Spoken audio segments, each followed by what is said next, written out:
Assalamualaikum warahmatullahi wabarakatuh. Bismillah walhamdulillah wassalatu wassalamu ala rasulillah wa ala alihi wa sahbihi wa man walah. Allahumma alimna ma yanfa'una wanfa'na bima 'allamtana wa zidna ilma tanfa'una bihi ya rabbal alamin. Allahumma akhrijna min zulumatil waham wa akrimna binuril faham. Amin amma ba'd. Hadirin rahimakumullah. Di antara kita pasti pernah yang namanya kegagalan. Pasti di antara kita banyak yang pernah merasakan suatu kekecewaan dalam segala hal, dalam berbagai hal. Mungkin di antara kita ada yang pernah gagal dalam percintaan. Mungkin di antara kita ada yang pernah gagal dalam perniagaan. Atau mungkin di antara kita ada yang gagal dalam hal pendidikan.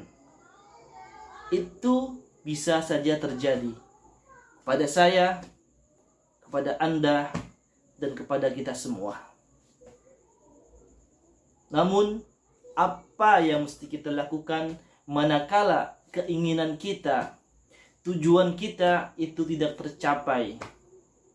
Manakala kenyataan tidak sesuai dengan realita. Manakala ekspektasi tidak sesuai dengan realita. Banyak di antara kita yang kecewa kepada Allah Azza wa Jalla. Banyak yang mereka suuzon kepada Allah Subhanahu wa taala. Mereka memaki Allah. Allah tidak adil. Allah tidak punya rasa empati kepada hambanya. Na'udzubillah, summa na'udzubillah. Semoga kita tidak seperti itu manakala menyikapi suatu kejadian yang tidak sesuai dengan rencana kita. Misal, ada di antara kita yang sudah sangat cinta kepada seorang dambaannya, kekasihnya. Sekian tahun berpacaran, sekian tahun menjalin kasih. Namun pada kenyataannya dia ditinggal oleh kekasihnya. Kecewa, ya. Namun jangan sampai kita mencaci, memaki Allah Azza wa Jalla. Karena apa? Karena pengetahuan kita itu terbatas. Sesuatu yang kita anggap itu baik, sesuatu yang kita anggap itu adalah hal yang pantas buat kita, belum tentu itu adalah hal yang terbaik menurut Allah untuk kita. Karena apa? Karena kemampuan kita terbatas, pandangan kita terbatas. Kita tidak bisa melihat apa yang di balik tembok tersebut.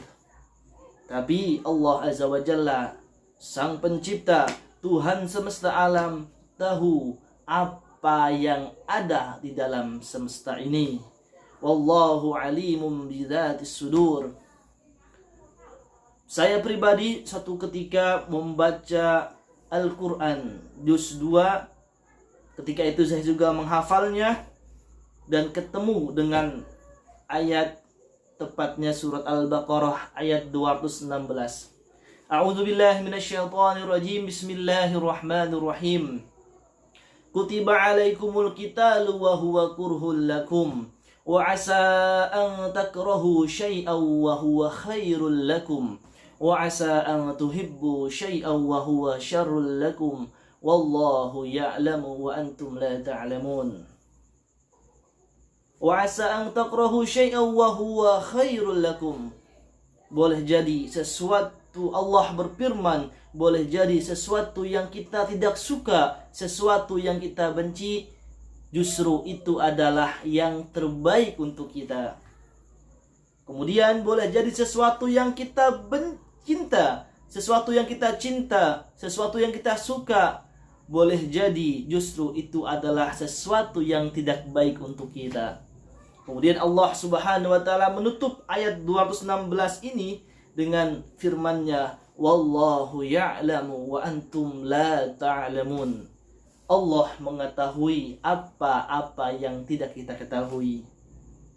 Hadirin rahimakumullah, dari ayat yang spesial ini, saya memilih ayat ini karena mengandung banyak begitu pelajaran yang bisa kita petik daripada apa-apa yang sering kita temui dalam kehidupan kita sehari-hari. Dalam segala hal kita suka berencana, kita suka merencanakan sesuatu, namun manakala rencana tersebut tidak sesuai dengan kenyataan, kita tidak ambil pusing, karena Allah lah yang menentukan. Tugas kita sebagai seorang hamba hanya berusaha maksimal, mengupayakan apa-apa yang kita bisa. Ranah kita sebagai seorang hamba hanya berikhtiar, selebihnya kita serahkan kepada Allah Azza wa Jalla. Oleh karenanya, dalam suatu moto kehidupan, Allah itu melihat suatu proses, bukan hasilnya. Karena apa? Karena ranah kita sebagai seorang makhluk adalah berikhtiar, berproses. Adapun hasilnya itu adalah ranah Allah Azza wa Jalla. Oleh karenanya, sebagai seorang mukmin, sebagai seorang muslim, kita tidak patut bersuuzon, berprasangka buruk kepada Allah Azza wa Jalla terhadap apa-apa yang menimpa kita.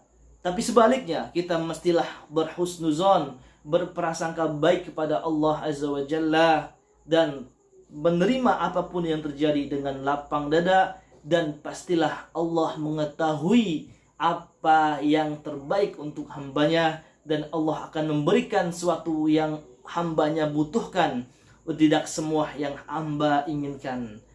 Demikian apa yang dapat kita sampaikan.